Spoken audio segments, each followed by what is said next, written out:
Hey guys, here's another really quick video for you now that I just finished playing this Skeetersoft NPIII game. So there's a thing here in NP3 that I think a lot of us might not know too much about. So the way that NP3 works is a little bit different than other games because in NP3, when you go to save your game, it will save like the NP3 copy of the game, which I guess is sort of like a super box score, which includes all of the dice rolls and everything like that. It will not save it automatically. You have to choose a place to save the NP3 file. I'll show you what I mean. I've already gone kind of a step ahead of everything here. So we'll take a look here. Here I am on the save game page. This comes up as soon as I elect to save the game. This is the game I just played. You can see where my system is here, right? It all saves us into this games folder, right? Instead of giving it its own folder for a season, which is a problem if you do a whole bunch of replays. I have these numbered. So I have it numbered from 1 to this is game number 99. Then I put on the date and Red Sox against Highlanders. And so we're going to save like this. I do want to assign a date to this game, and let me just take a quick look over here on the cheat sheet. Yep, it is 4/27/1908. So you assign the date separately from how you save the game. You click OK, and it says game saved. Then it asks you if you want to import the game as part of your replay, and then we do, and so we've imported it here. Now, if you're playing a World Series, an All-Star game, or something like that, I suppose you might not want to import the game as part of your replay. I think that's the reason why they have the option. Once you have done that, and only once you've done that, can you go up here to create text file and take a look here at the box score. So here's the box score of the most recent game. Cy Young goes to 2-2. Jack Chesbro, with the win, has his first win of the season. He goes to 1-2. We can go ahead, take a little picture of that so that we can make the readers of the blog happy. And we'll go ahead and use that as part of our write-up of this game. It was an exciting game. I know that. But some interesting stuff sort of in how the system works.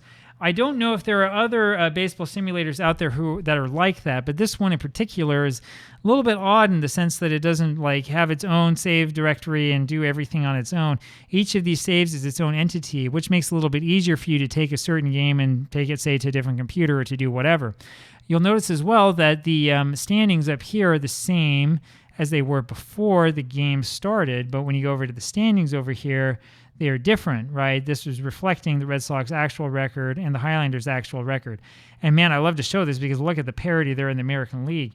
If you want that to reset up here, you just go to File and New Game. You have to go to New Game, and you can see now it's Red Sox 7-6, Highlanders 6-6. You have to go to New Game naturally before you can play a new game, and now everything will be reset. Now, if you want to go over and open up the old game, we can do that. And we just go back over here to the file. There's the one we saved today. And there it is, game loaded, game over, and here you go. Like I said, you can go back through this game log that will show you every single one of these things that took place, and we can again look at the box score. In fact, if we want to see the so-called vertical box score, there you have it, if you like that mode a little bit better. I personally prefer the horizontal box score because this one has the same information, but it's formatted in a way that I think is a little bit more friendly for those of us who want to share it with others or want to look at it in different perspectives. Pretty interesting to see how that works.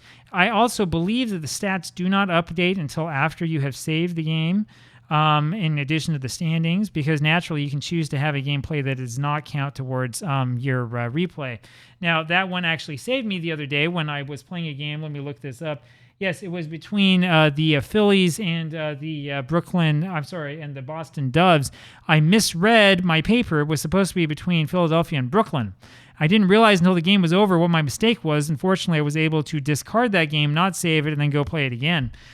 If my daughter, who was watching me making fun of me for rolling the dice, if she knew what happened, she really would have made fun of me for it. But fortunately for me, she didn't see that in the end. So that's going to be our little secret. Anyway, just a little bit of insight there for you, especially if you haven't played NP3 before. That's kind of the way that it works. Some pretty interesting stuff that's going on here.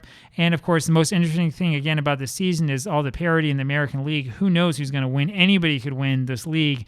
We're about, 13, 14 games into it, and everybody's right up neck and neck with each other. So we'll see what happens. I hope you've been enjoying it. I sure have. Talk to you later. Bye-bye.